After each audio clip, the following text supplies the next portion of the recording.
Dear Balaji classes by Balaji sir. चलिए हम आपको वही पॉलीटेक्निक के इसके पहले हमने एक बिलियन का नोट्स दिया था जिसमें हमने सारी चीज़ों को समझाया था और उसी आधार पर मैंने आपको कहा था कि हम जल्द ही एक वीडियो देंगे जिसमें 25 से 30 प्रश्नों का सॉल्यूशन रहेगा। तो चलिए हम इन प्रश्नों के सॉल्यूशन को दे रहे हैं, आप ध्यान से इन प्रश्नों के सॉल्यूशन को तैयार करिए। और दूसरी बात मेरा दूसरा बात समझने का थोड़ा सा प्रयास करिएगा। हम सबसे पहले आपको एक चीज़ ये बताना चाह रहे हैं कि आप केमिस्ट्री को पूरा तैयार कर डालिए। यहाँ से 1 से 2 प्रश्न आने का संभावना है और हम फटाफट सॉल्यूशन को कंप्लीट कराते रहेंगे पर डे। और दूसरी बात हम आपसे बताएं, ये कहा जाता है कि जितने भी सॉल्यूशन दे रहे हैं पीडीएफ के हिसाब से, वो हमारे हिसाब से बहुत ही सिंपल तरीका है और आप इससे जो है कई चीज़ों को सीखते जाएंगे। ठीक है, तो इस प्रकार आपका ज्ञान जो है बढ़ता जाएगा। और दूसरा चीज़ इसके बारे में हम और आपको बताएं कि आप केमिस्ट्री के सॉल्यूशन को फटाफट देखते जाइए और कंप्लीट करते जाइए। चलिए हम आते हैं। सबसे पहले हमने आपको बताया था विलयन। सबसे पहले हमने आपको ये बताया था विलयन जिसमें निश्चित ताप पर और अधिक विलय नहीं घोला जा सकता, उसे क्या कहते हैं? संतृप्त विलयन। मैंने उस दिन लेक्चर में आपका संतृप्त विलयन, अति संतृप्त विलयन और क्या असंतृप्त विलयन, तीनों मैंने बताया था। सैचुरेटेड, अनसैचुरेटेड और सुपर सैचुरेटेड सॉल्यूशन। तो जिसमें निश्चित ताप पर और अधिक विलय नहीं घोला जा सकता है उसे क्या कहते हैं? संतृप्त विलयन कहते हैं। उसे क्या कहते हैं भैया? संतृप्त विलयन उसे कहते हैं। चलिए दूसरा, निम्न में से अति अस्थायी अवस्था, जो अति अस्थायी अवस्था होती है वो क्या कहलाती है? संतृप्त विलयन। क्यों ये अति अस्थायी अवस्था होती है? क्योंकि इसमें और अधिक विलय नहीं घोला जा सकता है, चलिए 2 प्रश्न हो गए। चलिए हम आगे तीसरे प्रश्न पे चलते हैं। तीसरा क्वेश्चन हमारा क्या करें? मोलरता प्रदर्शित होती है। मोलरता क्या होती है? प्रदर्शित होती है।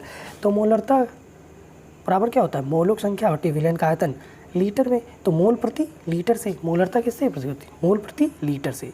मोलल विलयन का वह है जिसमें विलय का 1 मोल होता है विलायक के 1000 ग्राम में। किसमें? विलायक के 1000। फटाफट केमिस्ट्री तैयार करिए। नार्मलता का निरूपण ग्राम तुल्यांक प्रति लीटर, ग्राम तुल्यांक प्रति लीटर। एन तथा 1/n मानी 1/10 n, यन तथा 1/10 n विलयन का अर्थ मैंने बताया था। यन का नॉर्मल बताया था। यन मतलब 1 या 1 या यन, ये नॉर्मल होता है। 1/10 को डेसी नॉर्मल कहते हैं और n/2 को सेमी नॉर्मल कहते हैं। तो ये हमारा नॉर्मल हो गया और 1/10 डेसी नॉर्मल हो गया। तो नॉर्मल तथा डेसी नॉर्मल विलयन। चलो क्वेश्चन नंबर 7 पे आते हैं।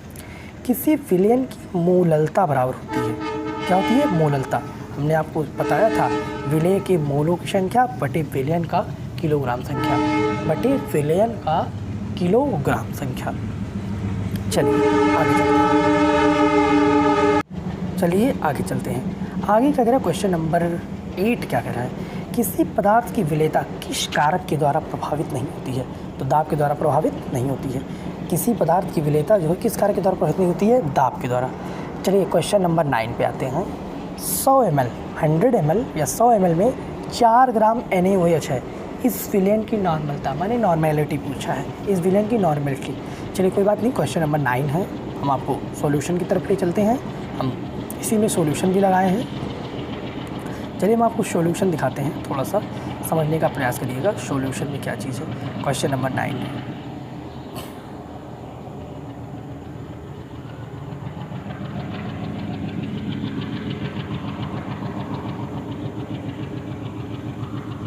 क्वेश्चन नंबर 9 का सॉल्यूशन। 9 के सॉल्यूशन में हमने बताया था कि उसकी नॉर्मलता ज्ञात करनी है। उसकी क्या ज्ञात करनी है? हमें नॉर्मलता ज्ञात करनी है। तो जो विलयन की नॉर्मलता क्या है? विलय की मोलों की संख्या बट्टी विलयन का आयतन मिलीलीटर में गुणे 1000 और विलय की मोलों की संख्या कैसे निकाला जाता है? मोलों की संख्या मतलब विलय का भार और बट्टी विलय का अणुभार। तो विलय का भार कितना? 4 ग्राम था। क्या था? 4 ग्राम था। और 4 ग्राम क्या था? शायद 4 ग्राम NaOH था। Na क्या था? OH था। Na का होता है 23, O का होता है 16, H का होता है 1। तो 16 1 17 और 23, 17 और 23, 23 7 30 10 40। तो 4/40।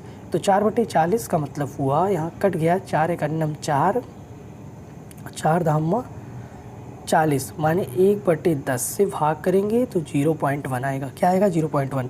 तो नॉर्मलता बराबर 0.1/100 गुणे 1000। ये 2 जीरो से ये कैंसिल हो गया, 10 से यहाँ मल्टीप्लाई हो गया, 1n हो गया। क्या हो गया? 1n। तो इस प्रकार हमारा जो है नॉर्मलता निकल कर आ गया क्वेश्चन नंबर 9 का। तो मुझे ये आशा है कि आप 9 नंबर क्वेश्चन को पूरा समझ गए होंगे। नॉर्मलता बराबर विलेय की मोलक संख्या बटे विलयन का आयतन ml में गुणे 1000।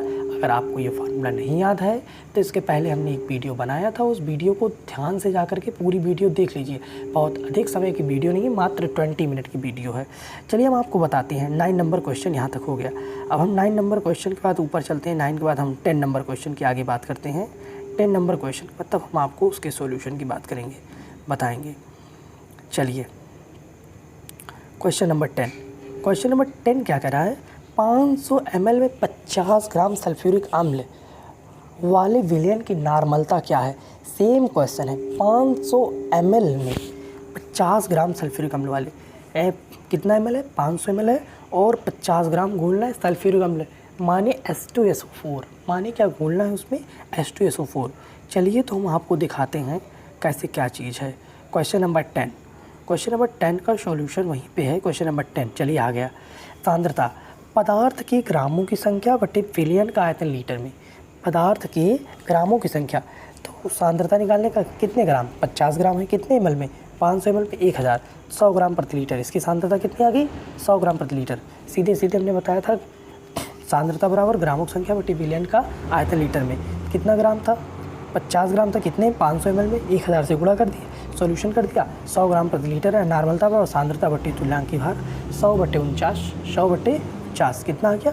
2.04n, 2.04n। चलिए यहाँ तक हो गया। क्वेश्चन नंबर 10 हो गया। चलिए 10 के बाद हम क्वेश्चन नंबर 11 की बात करते हैं। क्वेश्चन नंबर 11 क्या कह रहा है? घबराइए नहीं, आप देखते जाइए। हमने इसलिए इस प्रकार से वीडियो बनाया क्योंकि लिखने में बड़ी परेशानी होती है, ठीक है, और हमारी बातों को ध्यान समझिए, कोई दिक्कत नहीं है। क्वेश्चन नंबर 10 हो गया। 11, वह विलयन जिसमें विलेय पदार्थ की मात्रा संतृप्त विलयन की अपेक्षा अधिक होती है उसे क्या कहलाया जाता है? अति संतृप्त विलयन। अति संतृप्त विलयन हमने पढ़ाया था। संतृप्त, असंतृप्त, अति संतृप्त विलयन। कई लोग वीडियो स्टार्ट करते हैं, 2 मिनट देखते हैं, उसको काट देते हैं, गलत करते हैं। पूरी वीडियो देखिए, इससे आपको समझ में आएगी। एक टीचर जो पढ़ाएगा वो मूर्ख नहीं है, वो वही चीज़ पढ़ाएगा जो पेपर में आता है, इंपॉर्टेंट है, यही चीज़ पढ़ाएगा। तो वह विलयन जिसमें विलेय पदार्थ की मात्रा संतृप्त विलयन की अपेक्षा अधिक होती है उसे क्या कहलाता है? अति संतृप्त विलयन या सुपर सैचुरेटेड सॉल्यूशन। चलिए H3PO4 के 1 ग्राम विलयन की नॉर्मलता क्या है? क्वेश्चन नंबर H3PO4 के एक मोलरता, 1 मोल विलयन की नॉर्मलता क्या है? तो ये क्वेश्चन नंबर 12 पे आते हैं। चलिए क्वेश्चन नंबर 12 पे आते हैं। 12 नंबर क्वेश्चन में क्या चीज़ है?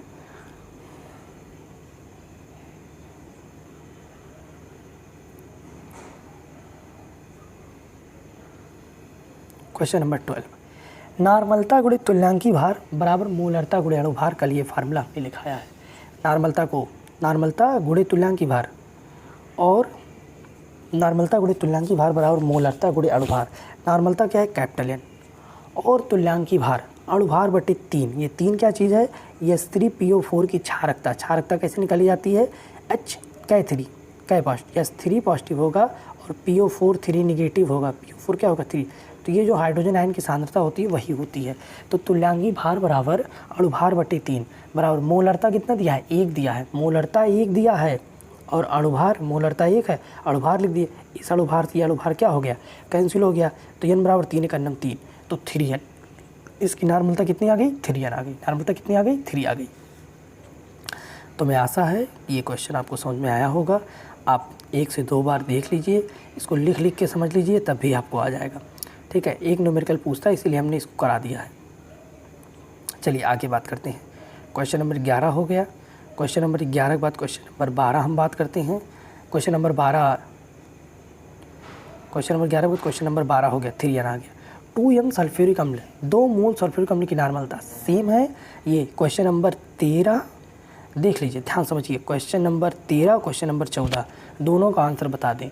2m सल्फ्यूरिक अम्ल की नॉर्मलता 4n है और इसकी नॉर्मलता 4.6n। 2 मोल सल्फ्यूरिक अम्ल की नॉर्मलता और यहाँ 2.3 मोल। चलिए 13 और 14 क्वेश्चन, 13 नंबर और 14 नंबर क्वेश्चन दोनों के बारे में हम खूब ध्यान समझाते हैं। 13 और 14 नंबर क्वेश्चन दोनों के बारे में हम बहुत ध्यान समझाएंगे। चलिए ध्यान समझने का प्रयास करिए। क्वेश्चन नंबर 13, 2 मोल सल्फ्यूरिक अम्ल H2SO4 की नॉर्मलता है। एक फार्मूला भी हमने आपको बताया था, अभी हाल ही में तुरंत अभी बताया है। नॉर्मलता गुणे तुल्यांकी भार बराबर मोलरता गुणे अणुभार। नॉर्मलता गुणे तुल्यांकी भार बराबर मोलरता गुणे अणुभार। नॉर्मलता गुणे तुल्यांकी भार कितनी है, यहाँ पर तुल्यांकी भार बराबर वही अणुभार बटे 2। ये 2 कहाँ से आया, H2SO4 लिखा है भैया ना, ये H2SO4 लिखा है ना, तो यहाँ हो जाएगा 2H पॉजिटिव, ये SO4 का नेगेटिव, 2 नेगेटिव, तो यहाँ 2 पॉजिटिव होगा, H डबल पॉजिटिव होगा, तो डबल 2 हो गया। नॉर्मलता गुणे अणुभार बटे 2 बराबर मोलरता कितना दिया है, 2m दिया है। क्या दिया है यहाँ पर 2m दिया है, 2 लिख दिए गुणे अणुभार, और इस अणुभार से ये कैंसिल, 2 दूनी 4, नॉर्मलता 4.0 यानी आ गई इसकी। 13 के बाद 14 नंबर क्वेश्चन वहीं रुक करके देख लीजिए। 14 नंबर क्वेश्चन भी हम दिखा दें। 2.3m सल्फ्यूरिक अम्ल की नॉर्मलता अभी हमने बताया है। नॉर्मलता गुणे तुल्यांकी भार बराबर मोलरता गुणे अणुभार। नॉर्मलता तुल्यांकी भार अणुभार बटे क्या 2, मोलरता कितनी है 2.3 दिया गया है, और अणुभार से अणुभार ये कैंसिल, 2 से गुणा हुआ, 2 3 6 2 3 4, 4.6। तो ये हमारा क्वेश्चन नंबर 14 तक हो गया। कहाँ तक हो गया, 14 तक। चलिए 14 के बाद हम 15-16 की बात करते हैं। किसकी बात करते हैं, 15-16 नंबर क्वेश्चन की बात करते हैं। ध्यान से समझते जाइए, पूरा समझ में आएगा, ये गारंटी है।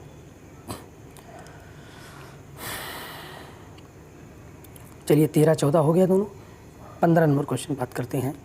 0.2n H2C2O4 इंटू 2H2O के 500 ml विलयन में H2C2O4 इंटू 2H2O के 500 ml विलयन को तैयार करने के लिए H2C2O2 इंटू 2H2O को कितना भार चाहिए, कितना भार। क्वेश्चन नंबर 15 है, कितना भार मतलब वही कितना ग्राम चाहिए। चलिए हम आपको इसके बारे में ध्यान समझाते हैं। क्वेश्चन नंबर 15 है, अभी आ जाएगा समझ में।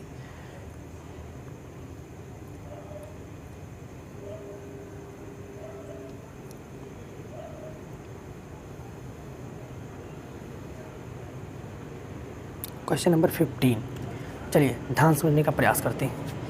नॉर्मलता बराबर विलेय का भार गुणे 1000 बटे विलेय का तुल्यांकी भार बटे विलयन का आयतन मिलीलीटर में। ठीक है, ध्यान से ये फार्मूला याद कर लीजिए। नॉर्मलता बराबर विलेय का भार गुणे 1000 बटे विलेय का तुल्यांकी भार और गुणे विलयन का आयतन मिलीलीटर में। तो नॉर्मलता कितना दिया है, 0.2 दिया है। भार कितना है, 2W है। विलेय का तुल्यांकी भार निकाल लिए, H2C2O4 इंटू 2H2O था, H2C2O4 इंटू क्या था 2H2O। H2 मतलब 2, C2 मतलब 12 दूनी 24, 2 गुणे 12, और O4 मतलब 4 गुणे 16 और प्लस 2 गुणे 18 किसका लिखा है, ये जल का लिखा है। 18 किसका लिखा है, जल का। जल का 18 कैसे हुआ, 2 हाइड्रोजन 1 ऑक्सीजन, हाइड्रोजन का 2 हो गया और ऑक्सीजन का 16, 16 2 18, 18 दूनी 36। तो इसको क्या किया 500, देखो 500 का नम 500 और दुनाई ये हो गया, कैंसिल हो गया। अब हमारा देखिए यहाँ पर आया 18 दुनाई 36 और 16 चौका 64, 36 और 64, 64 से 40, 18 दुनाई 36 और 16 चौका 64। तो यहाँ पर हमारा आया कुल मिला करके 12 दुनाई 24 और 2 26, 24 2 26 ये है हमारा, और 16 चौका 64 है ये हमारा, 18 दुनाई 36 ये हमारा, 6 4 10 6 16 6 हासिल चाहिए 1 और 6 2 8 8 3 11 1 12, 126 है। कितना है 126, और ये 126 2 से कट गया, 2 छक 12 2 3 6 63। तो हमारा यहाँ पर बचा 0.2 बराबर W बटे 63 गुणे 2। चलिए आगे हम बताते हैं आगे क्या चीज़ है। आगे W बराबर हो गया यहाँ पर 0.2 गुणे 63 बटे क्या हो गया 2, बटे क्या हो गया 2। तो 10 से ऊपर गुणा और 10 से नीचे गुणा, 10 से ऊपर गुणा 10 से ऊपर गुणा होगा तो हमारा आएगा 2 गुणे 63 बटे 2 गुणे 10। इस 2 से ये 2 कैंसिल, 10 से भाग हो जाएगा 6.3 ग्राम। कितना आएगा 6.3 ग्राम। तो इस प्रकार आप पूरा ये कंप्लीट कर डालिए। क्वेश्चन नंबर 15 हो गया। चलिए आगे बताते हैं। 15 के बाद हम 16 पे आते हैं।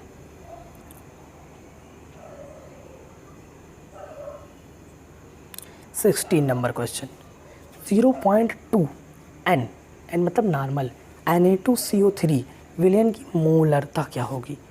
0.2 N Na2CO3 विलयन की मोलरता होगी। चलिए कोई बात नहीं, क्वेश्चन नंबर 16 है, हम तुरंत आपको सिखा दे रहे हैं। देख लीजिए क्या चीज़ होगा, ठीक है, आपको आ जाएगा। Question number 16। चलिए हम 16 की बात करते हैं।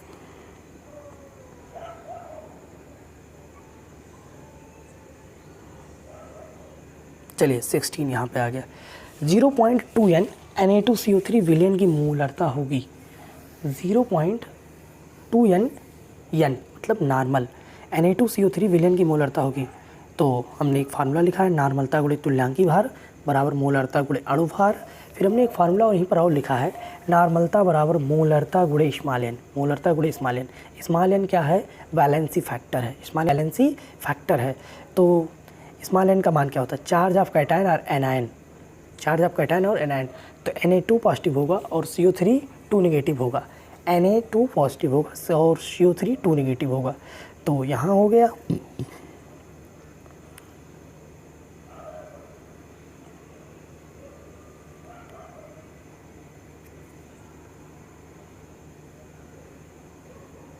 तो मोलरता बराबर नॉर्मलता बटे स्मॉल n। नॉर्मलता बटे स्मॉल n। नॉर्मलता कितनी दी गई है? 0.2 दी गई है। क्या दी गई है? 0.2 अपान 2, 10 से मल्टीप्लाई, 10 से डिवाइड, 10 से ऊपर हो गया, 2/2 से कैंसिल हो गया, 0.1 m आया। 0 पॉइंट क्या आया? 1 m आ गया। चलिए तो क्वेश्चन नंबर 16 भी समझ में आया होगा। चलिए आगे हम चलते हैं 17 की तरफ। 17 में मौलिक संख्या ग्राम में भार बटे अणुभार। जल का अणुभार कितना होता है? 18 दिया क्या गया है? 180 ग्राम। 180 को 18 भाग कर दिए, 10 आ गया। क्या आ गया? 10। चलिए क्वेश्चन नंबर 17 हम सोल्यूशन करा दिए हैं, आपको वहाँ बता देते हैं कैसे क्या चीज़ है।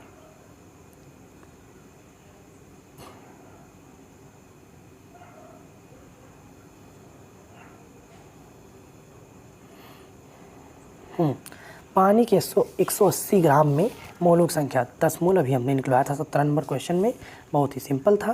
कितना ग्राम दिया गया है? 180 ग्राम। और कितना इसका अणुभार होता है? 18। 18 दाम में 180, 10 मोल आया। कितने मोल आ गए? 10 मोल। Question number 18। शुद्ध पानी की मोलरता। शुद्ध पानी की मोलरता 55.6 होती है, याद रखिए। शुद्ध पानी की मोलरता जो होती कितनी होती है? 55.6। अब आगे क्वेश्चन देखते हैं। क्वेश्चन नंबर 19 क्या कह रहा है? 19 नंबर क्वेश्चन कह रहा है 3 मोलर विलयन की 1000 ml में KCl के मोलों की संख्या। KCl के मोलों की संख्या। तो बहुत ही सुंदर क्वेश्चन है, बहुत ही लाजवाब है। क्वेश्चन नंबर 19 देखिए, तुरंत अभी समझ में आ जाएगा। 19 नंबर क्वेश्चन क्या कह रहा है?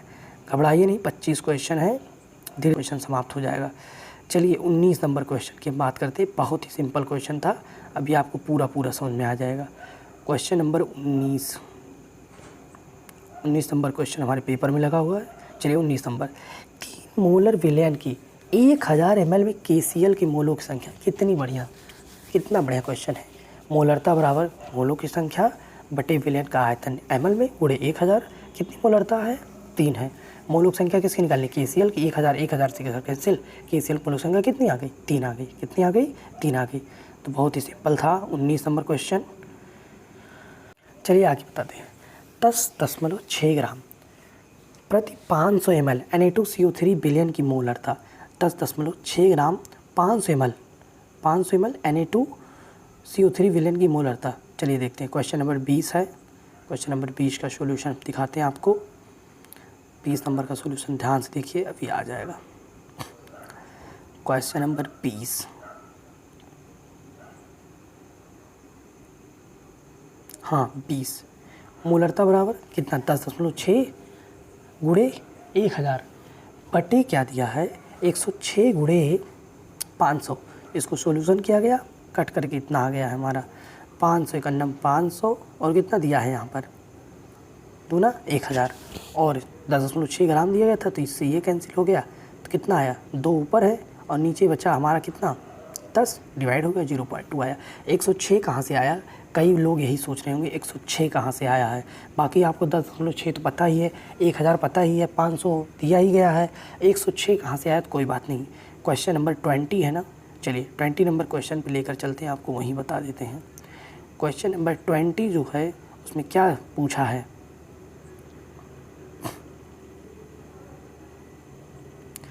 10.Na2CO3 10.6 ग्राम 500 ml में Na2CO3 Na2CO3 माने 2 गुणे 23 प्लस 12 प्लस 16 गुणे 3, तो 23 दूना 46 प्लस 12 16 तियाँ 48 48 दो 50 48 और 12 50 और 40 90 106, यही 106 वहाँ लिखा गया है, यही 106 वहाँ लिखा गया है।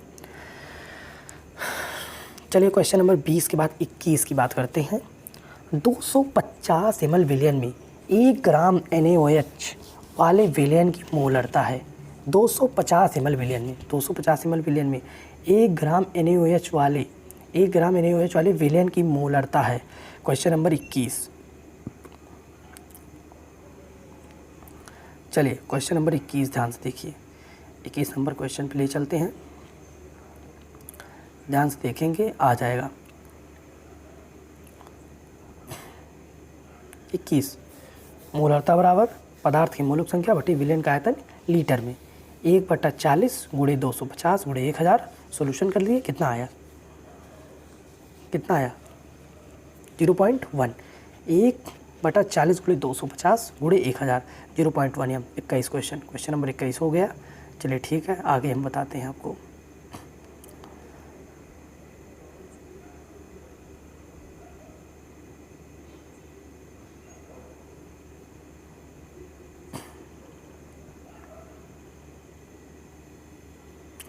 दो 250 ml विलयन में 1 ग्राम 250 मिली विलयन के 1 ग्राम NaOH 250 ये भी है, और NaOH का निकाल लेंगे 23 16 और 1 40 हो जाएगा।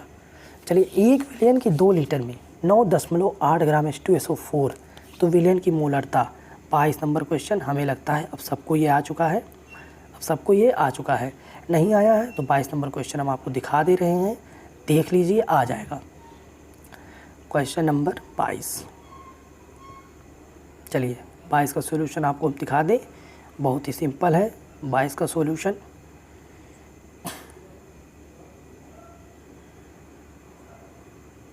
बाईस का 1 विलयन की 2 लीटर में 9.8 ग्राम H2SO4, तो विलयन की मोलरता। H2SO4 का अणुभार निकाल लिया गया है। अणुभार क्या होगा 2 गुणे 1 मतलब 2 हाइड्रोजन प्लस सल्फर का 32 और 16 चौका 64, ऑक्सीजन 4 ऑक्सीजन है, तो इसको क्या कर दिया गया, जोड़ा गया 98 आया। कितना है 98 आया। H2SO4 के मोलक संख्या भार बटे अणुभार, कितना भार है 9.8 ग्राम दिया गया, 9.8 बटे 98 10 से गुणा कर दिया गया, तो कितना है 1/10 आया। मोलरता बराबर मोलक संख्या बटे विलयन का आयतन लीटर में, मोलक संख्या कितनी 1/10 बटे 2, 2 वहाँ चला गया, 1/20 20 से भाग कर दिए 0.05 m। तो इस प्रकार हमारा ये 22 नंबर क्वेश्चन हो गया। चलिए हम आपको दिखा दें 23 नंबर क्वेश्चन, 23 24 25 26 बस ख़त्म है।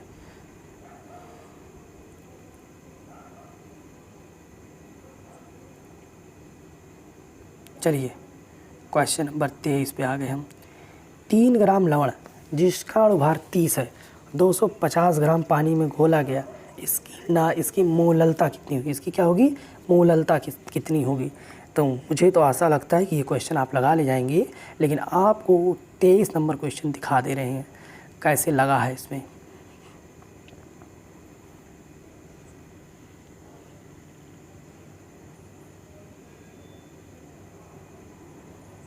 चलिए क्वेश्चन नंबर 23, मोललता बराबर आ गया मोलक संख्या बटे विलायक का भार किलोग्राम में। पहले मोलक संख्या निकाल लें, पदार्थ का भार बटे अणुभार, कितना 3 ग्राम 30 में, इसको सॉल्यूशन कर लिया गया है। कन्नम 3 एकन्नम 3 नहम्मत 30 1/10, इसका सॉल्यूशन हुआ 0.1 मोललता बराबर 0.1/250 कैंसिल कर दिए, यहाँ 4 आया और 4 से गुणा कर दिए, 4 एकम 4, 0.4 m। क्वेश्चन नंबर 23 हो गया। चलिए 23 के बाद हम आगे चलते हैं।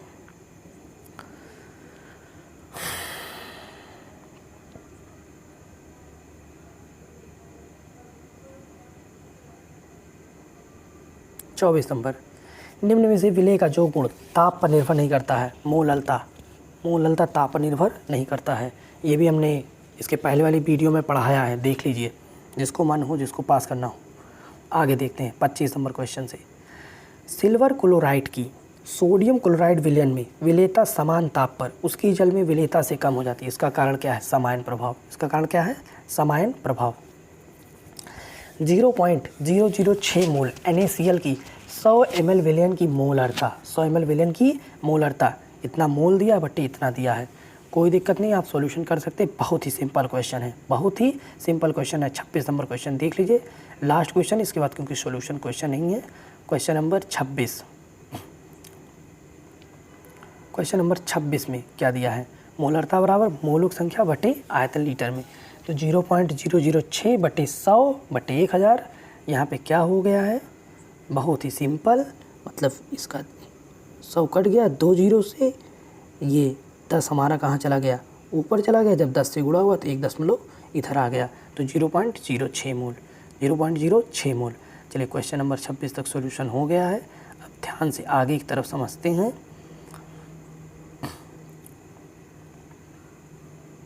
27 नंबर क्वेश्चन, सेविंग क्रीम में परिक्षेपण माध्यम है। इससे 1-2 क्वेश्चन बनता है, इसके पहले वाली वीडियो में पूरा हम बताएं, देख लीजिए। सेविंग क्रीम में परिक्षेपण माध्यम है द्रव। क्या है? परिक्षेपण माध्यम द्रव। और परिक्षिप्त माध्यम में क्या है? गैस। परिक्षिप्त माध्यम में क्या है? गैस। पनीर उदाहरण है जेल का, कल ही हमने बताया है। पनीर उदाहरण किसका? जेल का। बादल है, बादल गैस में परिक्षिप्त द्रव। बादल क्या है? गैस में परिक्षिप्त द्रव। निम्न में से कोलाइड नहीं है। शर्करा का विलयन, शर्करा का विलयन कोलाइड नहीं है। इस प्रकार हमारा 30 प्रश्नों का श्रृंखला था। और जो है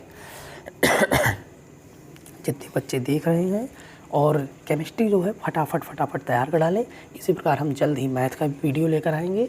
पेपर आपका 10 से 15 जून है, 14-15 जून को है। तो 14-15 जून तक अगर पेपर होगा, तब तक के लिए तैयारी लगातार कंटिन्यूअस चलाते रहेंगे। चलिए, तो अब हम आपसे विदा लेते हैं, और आप जो है वीडियो को स्टार्ट से अंत तक देखें, और देखने के बाद अपने दोस्तों के पास अवश्य शेयर करें।